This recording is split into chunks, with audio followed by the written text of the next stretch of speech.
දැන් මගේ මීටින් එකක් තිබ්බා උදේ ඉඳලා හවස වෙනකන්. ඒ මීටින් එක තමයි මෙතන තියෙන්නේ. මේකේ විනාඩි 11ක් විතර තමයි මේකේ රෙකෝඩ් කරලා තියෙන්නේ. විනාඩි 11ක කාලයක් හරි. විනාඩි 11ක් තමයි රෙකෝඩ් කරලා තියෙන්නේ. නමුත් මේක පැය ගාණක් පැය 4ක් විතර තිබ්බ ලෙක්චර් එකක්. දැන් මගේ මේ රෙකෝඩින් එක පැය 4ක විතර තිබ්බ රෙකෝඩින් එකක්. ඒකෙන් ඉතුරුලා තියෙන්නේ විනාඩි 11ක කාලයක් විතරයි. ඉතින් මේ වෙලාවේදී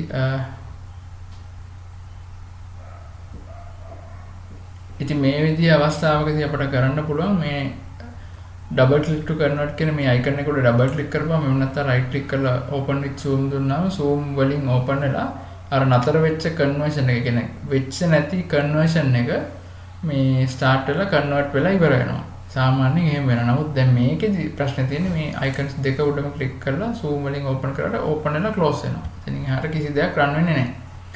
දැන් අපි බලන්න යන්නේ කොහොමද මේ වගේ අවස්ථාවකදී මේ ෆයිල්ස් දෙක රිකවර් කරගන්න කියලා. මේකට අපි ඉස්සෙල්ලා මීටින් එකක් දාගන්න ඕනේ. මීටින් එක දාගෙන ඊට පස්සේ මීටින් එක නතර කරලා මේ මීටින් එකේ ෆයිල්ස් තිබ්බ තැනට අපේ රිකවර් කරගන්න ඕන තියෙන මෙන්න මේ ෆයිල්ස් දෙක. මෙන්න මේ ෆයිල්ස් දෙකයි මෙන්න මේ zoom මේ tag කියන ෆයිල් එකේ ෆයිල්ස් තුන කොපි කරගන්න ඕනේ අලුතින් හදාගත්ත මීටින් එකට. ඊට පස්සේ අපි ඉදිරියේදී ගැන සාකච්ඡා කරනවා. ඒ නිසා මෙතනින් යන වීඩියෝ එක හොඳට බලන්න.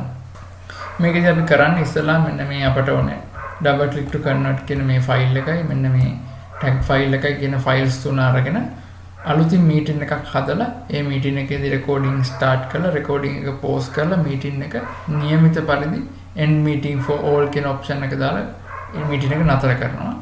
ඊට පස්සේ අලුතින් හැදිච්ච ෆෝල්ඩර් එක ඇතුළට මෙන්න මේ ෆයිල්ස් තුන කොපි කරගන්නවා. මෙන්න මේ විදිහට අපි අලුතින් හදාගත්ත මීටින් එක මෙන්න මේක නම් මේ මීටින් එකට ගිහිල්ලා එතනට මේ ෆයිල්ස් තුන කොපි කරගන්නවා. හරි ඒ විදිහට කොපි කරගන්න ඕනේ. ඉදිරියේදී අපි මේක විස්තරාත්මකව කතා කරනවා. එතකොට ඔයගොල්ලෝ හොඳින් අවබෝධ කරගන්න පුළුවන් මේක. සාමාන්‍ය පරිදි මගේ Zoom මීටින් එකක් මම ස්ටාර්ට් කරගන්නවා මගේ බ්‍රවුසර් එකට ගිහිල්ලා.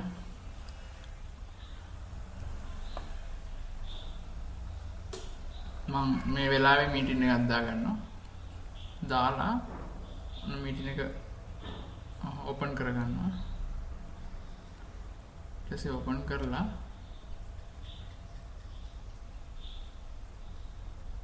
මීටින් එකට ජොයින් වෙනවා. ඊට පස්සේ මම පොඩ්ඩක් රෙකෝඩ් වෙන්න දාලා ස්ටොප් කරලා zoom documents වල තියෙනනේ මෙතන zoom files record වෙනවා. දැන් මේ මීටින් එකට එකක් 6:14 වෙලා මේ වෙලාව යන මීටින් එක මේ තියෙන්නේ. මේකේ zoom ver.tag කියන ෆයිල් එකයි ෆයිල්ස් තුන මෙන්න මේ ෆයිල් දෙකයි මෙන්න මේ ෆයිල්ස් තුන මම කොපි කරලා මේ ෆයිල්ස් තුන වෙනුවට ඒ තුන අයින් කරලා මෙතනට පේස්ට් කරලා දාගන්නවා. මොන පේස්ට් වුණා ප්‍රශ්නයක් නැතුව. ඊට පස්සේ මම මගේ මීටින් එකේ ඉන්නවා දැන්. හරි. දැන් මේ මීටින් එක මම එඩ් කරලා leave meeting for all කරලා ඉවරුණාන් පස්සේ දැන් මීටින් එක කන්වර්ට් වෙන්න ඕනේ හරිනම්. හරි. ඔන්න දැන් වැටලා තියෙනවා you have a recording that needs to be converted before leaving කියලා. බලමු මේ විදිහට කොච්චර වෙලාවක් යයිද මේක කන්වර්ට් වෙන්න මේක සාර්ථක වෙයිද කියලා.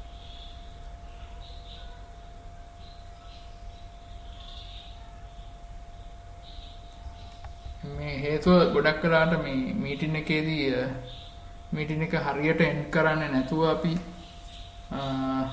leave meeting for all කරන්නේ නැතුව එළියට ආවම සමහරක් වෙලාවට මේ විදිහට අපි සාමාන්‍ය Zoom meeting එකක් ඉවර වුණාම මීටින් එකේ තිබ්බ රෙකෝඩින් එක කන්වර්ට් වෙනා මේ වින්ඩෝ එක ඇවිල්ලා. හැබැයි එහෙම කන්වර්ට් වෙන්නේ නැති වෙන වෙලාවක් තිබ්බොත් තමයි මෙහෙම ප්‍රශ්නයක් එන්නේ. ඒක ඩබල් ක්ලික් කරපුවම කන්වර්ට් වෙන අවස්ථා තියෙනවා මේ ඊට පාට zoom icons දෙක උඩ ඩබල් ක්ලික් කරපුවම දිග ඇරෙනවා. නමුත් මේ විදිය දෙසිද්ධියක් වුණේ පළවෙනි වතාවට. ඉතින් ඒ අත්දැකීම තමයි මම ගොඩක් එක ෂෙයා කරන හරි කන්වර්ට් වෙනවා මගේ මේ විදියට අපිට පුළුවන් කන්වර්ට් කරගන්න. ඉතින් ඉතාමත් වැදගත් මේ zoom series එකේ මම කරපු instructions තියෙනවා. මේ වගේ videos තව කීපයක් මගේ channel එකේ මම කරලා තියෙනවා. ඔයගොල්ලෝ බලා ගන්න පුළුවන් මේ attendance mark කරනකොට සහ zoom හොඳ පුරුදු 1 සහ zoom හොඳ පුරුදු 2 කියන එක videos වල කියලා තියෙන හැම instruction එකක් මේ විදියට ඔයගොල්ලන්ට වැදගත් වෙන දේවල් තමයි ඇතුළත් වෙලා තියෙන්නේ. ඉතින් අපි meeting එකක් හරියට end up කරේ නැත්නම් අපිට මීටින් එක මේ විදිහේ ප්‍රශ්නයක් ඇති වෙන්න පුළුවන්. ඒක විසඳගන්නේ ඔන්න ඔය විදිහටයි.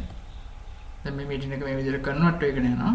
ඉතින් රැඳී ඉන්න මේ වගේ තියෙන සියලුම එක්ස්පීරියන්සස් ඔයගොල්ලොත් එක්ක ෂෙයා කරන්න පුළුවන් වෙන්නේ. ඔයගොල්ලෝ මේ channel එක subscribe කරලා තිබ්බොත් ඒ වගේම තමයි මෙතන තියෙන bell icon එකේ all කියන කැටගරි එක press කරලා තිබ්බොත් තමයි අප්ඩේට් කරන හැම වීඩියෝ එකක්ම ඔයගොල්ලන්ට ලැබෙන්නේ. එහෙනම් ඊළඟ වීඩියෝ එකකින් හම්බ වෙමු. සුබ දවසක්.